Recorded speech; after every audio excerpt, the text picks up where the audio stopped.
สำหรับตัวอายบ่เคยสิทำร้ายมันอายนี่แค่เพียงเจียมตัวก่อนทนหัวเข้ามาผัวพัน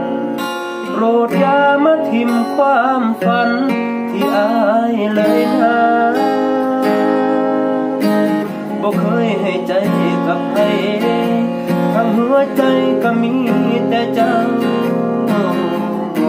ผู้เสพผู้สาวบ่เคยสิหัวสาแต่ต้องยอมรับความเป็นจริงเพื่อผู้หญิงที่อายเห็นค่าให้คนใหม่ที่เขาเข้ามา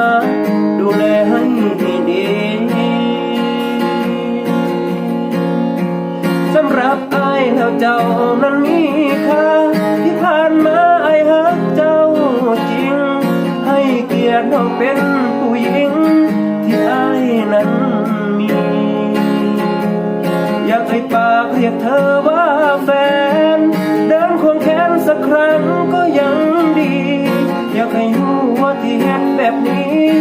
อายมีเหตุผลแค่อยากบอกให้น้องเข้าใจอายบอกเคยคบใครหลายคน